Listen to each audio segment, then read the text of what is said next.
നമ്മളിപ്പോ ഉള്ളതാണ് വാൻകോക്ക് museum. വാൻകോക്ക് museum. മൈക്കില്ലാത്തോണ്ടൊന്നും കിട്ടാൻ ചാൻസ് ഇല്ല, എന്നാലും ഞാൻ പറഞ്ഞതാ.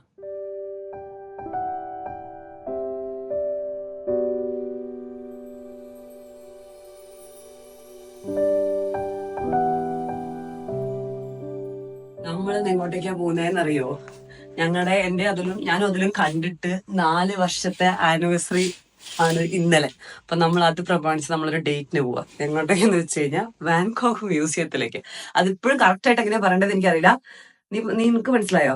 വാൻകോക്ക് നെഞ്ചെന്ന് എന്താ തൊണ്ടയുടെ ഉള്ളെന്ന് വരണം. ഡച്ചുകാർ പറഞ്ഞു കേൾക്കണം. അതിന്റെ ആരെങ്കിലും കൊണ്ട് പറയിപ്പിക്കാൻ പറ്റുമെങ്കിൽ നമുക്ക് പറയിപ്പിക്കാം. പുറത്ത് -1 ആണ്. സൂര്യനൊന്നും കണ്ട് ആരും കൊതിക്കരുത്. ആ ട്രാക്കിലേക്കൊക്കെ നോക്ക്, കാണുകൂടി എന്തോന്നറിയില്ല, മഞ്ഞ് വീട് കിടക്കുകയാണ്. വാൻകോക്ക് മ്യൂസിയത്തിലേക്ക് പോവാം നമുക്കിന്ന്. അതിന്റെ മ്യൂസിയത്തിലൊക്കെ എങ്ങനെയുണ്ട് ഗൈസ്? മ്യൂസിയത്തിൽ പോവാനായി റെഡി ആയിരിക്കുന്ന അതുലിനെയാണ് നിങ്ങളിപ്പോ കാണുന്നത്. ഞങ്ങളുടെ മെട്രോ പോകാനുള്ള എല്ലാ ചാൻസും ഞാൻ കാണുന്നുണ്ട് സുഹൃത്തുക്കളെ. വെള്ളം മോളത്തിലേറെ ഫ്രീസ് ആയിട്ടുണ്ട്.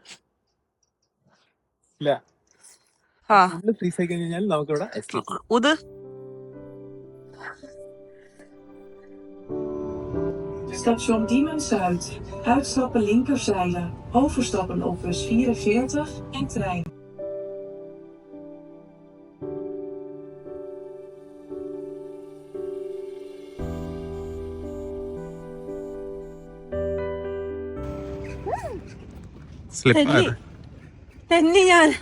Some risky business here.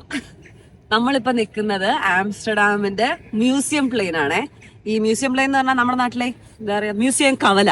എന്റെ ബാക്കിൽ ദൂരെ കാണുന്നതാണ് റൈക്സ് മ്യൂസിയം. ആ വട്ടത്തിൽ ഇങ്ങനെ നിൽക്കുന്നതാണ് വാൻകോക്ക് മ്യൂസിയം. അതുപോലെ ആ ഒരു ബാത്ത് ടബിന്റെ ഷേപ്പിൽ കണ്ടില്ലേ, അതാണ് സ്റ്റെഡ്ലിക് മ്യൂസിയം. അത് മോഡേൺ ആൻഡ് കണ്ടംപററി മ്യൂസിയം ആണ്. പിന്നെ അതിന്റെ തൊട്ടപ്പുറത്ത് തന്നെ മോക്കോ മ്യൂസിയം ഉണ്ട്.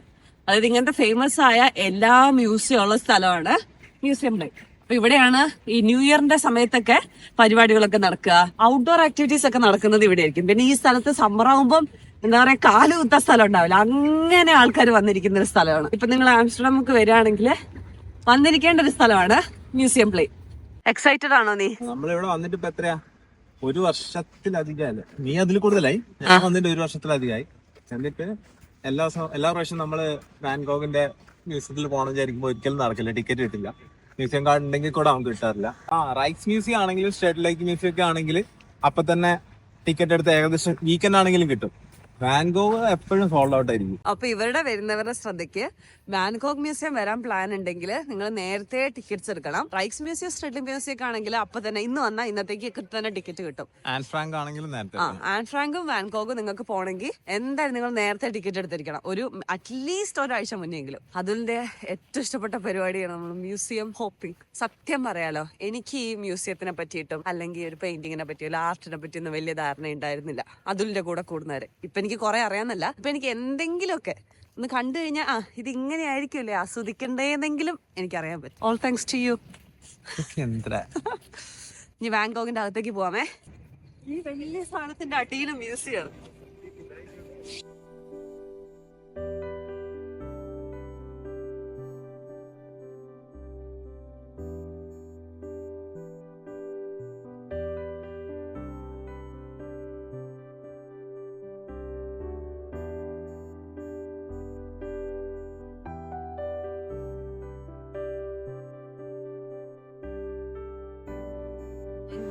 ഞാൻ വീണ്ടും പറയുന്നത്, നെതർലൻഡ്സിലുള്ള എല്ലാവരും മ്യൂസിയം കാർഡ് എടുക്കണം. ഇവിടെ വരണമെങ്കിൽ 17 യൂറോ ആണ്, പക്ഷെ മ്യൂസിയം കാർഡിൽ 60 യൂറോക്ക് നമുക്ക് ഒരു വർഷം മൊത്തം അൺലിമിറ്റഡ് ആക്സസ്. ഇവിടുത്തെ ലോക്കർ സെറ്റപ്പ് എങ്ങനെയാണെന്ന് അറിയോ? കാണിച്ചു തരാമേ. നമ്മുടെ ജാക്കറ്റ് ഒക്കെ ഉണ്ടാവില്ലേ, നമുക്ക് വേണ്ട ലാംഗ്വേജ് ചൂസ് ചെയ്യാം. എന്നിട്ട് നമ്മുടെ ലോക്കറിന്റെ സൈസ് സ്മോൾ ആണോ മീഡിയം ആണോ ചൂസ് ചെയ്യാം. മീഡിയം. എന്നിട്ട് നമ്മൾ തന്നെ നമുക്ക് ഇഷ്ടമുള്ളൊരു പിന്ന് കൊടുക്കാം. സേ ഫോർ എക്സാമ്പിൾ 1 2 3 4 പറ്റില്ല ഗൈസ്. എന്നിട്ട് നമുക്ക് ഇഷ്ടമുള്ളൊരു സിമ്പലും കൊടുക്കാം. ചിത്രം കൊടുക്കണം, ഉണ്ടല്ലോ, നമുക്ക് ലീഫ് കൊടുക്കാം. എന്നിട്ട് നമ്മൾ അതൊന്നും കൂടെ കൺഫേം ചെയ്യാം. അപ്പൊ ഇവിടെ എഴുതി വരും നമുക്ക് ഏത് ലോക്കറാണ് അലൗഡ് ആയിട്ടുള്ളത്. അത് മാത്രമല്ല, ആ ടൈമില് ഇവിടെ നമ്മൾ പാസ്വേഡ് കംപ്ലീറ്റ് ചെയ്ത് കഴിഞ്ഞാൽ അപ്പൊ ആ ലോക്കർ തുറന്നു വരും. ഇവിടെ ഇങ്ങനെ ഇത്രയും ലോക്കേഴ്സ് ഉണ്ട്. അപ്പൊ ഇപ്പം നമുക്ക് ഏതാണോ ലോക്കർ കിട്ടിയ ആ ലോക്കർ തുറന്നു വരും.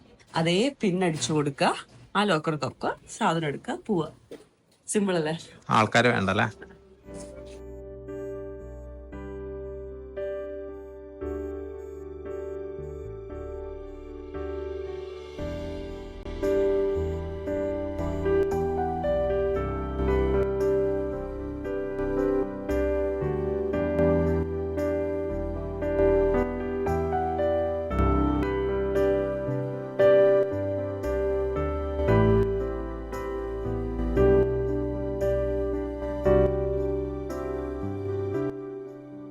ഇന്നത്തെ കാലത്ത് നമ്മൾ സെൽഫി എടുക്കുന്ന പോലെയാന്ന് തോന്നുന്നു വാങ്കോങ് അയാളുടെ സെൽഫ് പോർട്രേറ്റ്സ് വരച്ചുകൊണ്ടിരിക്കുന്നത്. ഇത്രയും സെൽഫ് പോർട്രേറ്റ്സ് വരച്ചൊരു മനുഷ്യനെ എന്തോരം ബോറടിക്കില്ലേ? നമ്മൾ സെൽഫി എടുക്കുന്നുണ്ട് ടക്ക് ടക്ക് ടക്ക് എന്ന് പറയുന്നത് വരച്ചുണ്ടാക്കുന്നത്.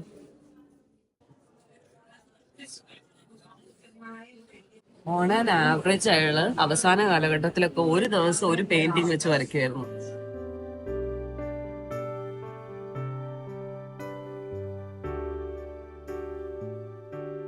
നമ്മളൊരു കുട്ടിയായിരിക്കുമ്പോൾ മ്യൂസിയത്തിലേക്കൊക്കെ പോകാൻ നമുക്ക് വലിയ മോട്ടിവേഷൻ ഒന്നും ഉണ്ടാവില്ലല്ലോ. പക്ഷെ ഇവിടെ കുട്ടികളെ എൻഗേജ് ചെയ്യാൻ വേണ്ടിയിട്ട് അവരിങ്ങനെ ഒരു ബുക്കൊക്കെ പോലെ കൊടുക്കും. എന്നിട്ട് പറയും ഈ പെയിന്റിങ്ങിന്റെ പേരെന്താന്ന് നിങ്ങൾ ഇവിടെ പോയി കണ്ടുപിടിച്ചിട്ട് ഫില്ല് ചെയ്ത് കൊടുക്കണം. എന്നിട്ട് ഇങ്ങനെ ലാസ്റ്റ് പോകുമ്പോഴത്തേക്കും ഇതെല്ലാം എഴുതി ഫില്ല് ചെയ്ത് കൊടുക്കാൻ. അപ്പൊ അതൊരു മോട്ടിവേഷൻ അല്ലേ? ഇതൊന്നും കണ്ടു കഴിഞ്ഞാൽ അയാളുടെ സ്റ്റൈലാണെന്ന് പറയില്ല. ന്യൂനൻ എന്ന് പറഞ്ഞ സ്ഥലത്താണ് അയാൾ സെറ്റിൽ ചെയ്യാൻ തീരുമാനിച്ചത്.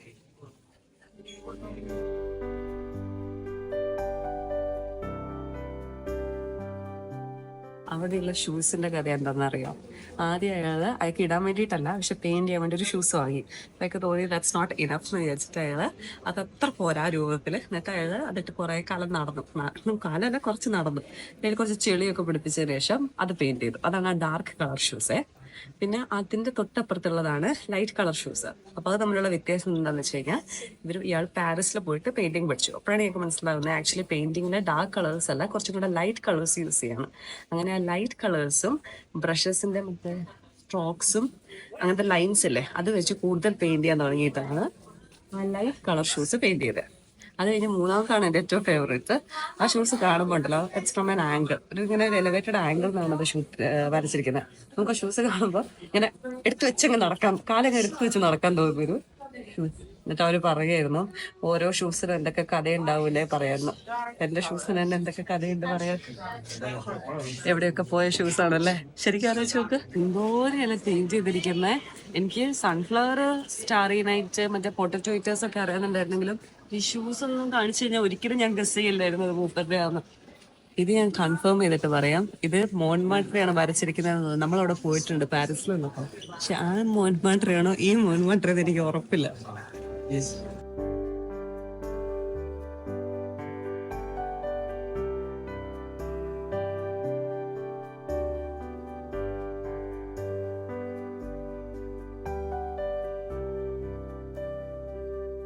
ഫേമസ് സൺഫ്ലവർ കണ്ട് ആസ്വദിക്കുന്ന ഞാൻ. ഇതിന് 5 വേർഷൻ ഉണ്ടല്ലേ? ഒരേപോലത്തെ 5 വേർഷൻസ് ഉണ്ടാക്കിയത്. ഇവിടെ ഒന്നാ, ബാക്കിയൊക്കെ എവിടെ ഇരിക്കും? കുറച്ച് US ഉണ്ടാവുമായിരിക്കും. US ഉള്ളതിന്റെ മോളല്ലേ അവര് മറ്റേ പെയിന്റ് കൊണ്ടുവന്ന് അല്ല സോസ് കൊണ്ടുവന്ന് വെച്ചത്. സ്റ്റാറി നൈറ്റ് ഇവിടെയല്ല. അത് എനിക്ക് കാണണമെന്ന് ഭയങ്കര ആഗ്രഹം ഉണ്ടാവും. എന്താ ഡിഫറെന്റ് അല്ലേ കളേഴ്സ് ഒക്കെ? സ്റ്റാറി നൈറ്റിലെ കളേഴ്സ്, ഈ സൺഫ്ലവറിന്റെ കളേഴ്സ്.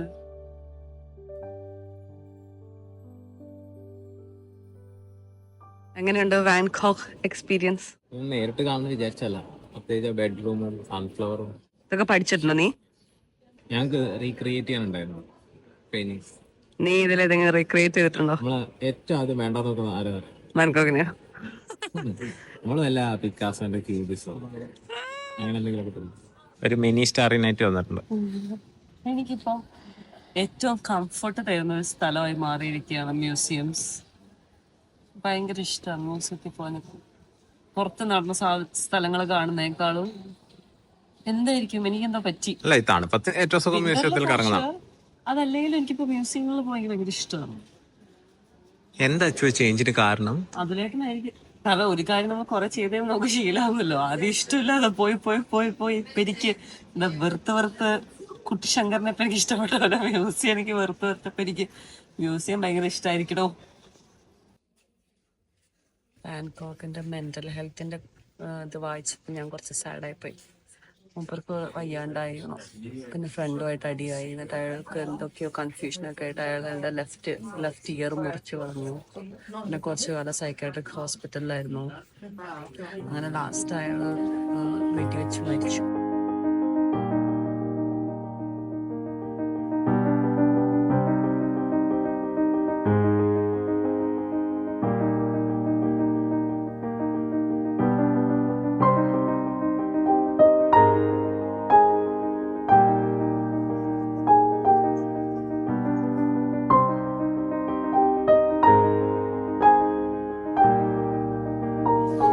വാൻഗോഗിനെ എടുക്കട്ടെ.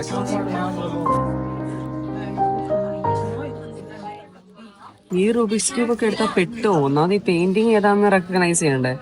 ഈ മുഖം എല്ലാം ബേസിക്കലി എല്ലാം പോർട്രേറ്റ്സ് ആണ്. ഓരോ മുഖവും മനസ്സിലായാലല്ലേ. പ്രോഡക്റ്റ് ഐഡിയാസ് എന്നൊക്കെ പറഞ്ഞു കഴിഞ്ഞാല് ഉപ്പ് മുതൽ കർപ്പൂരം വരെ വാൻഗോഗിന്റെ പെയിന്റിങ്.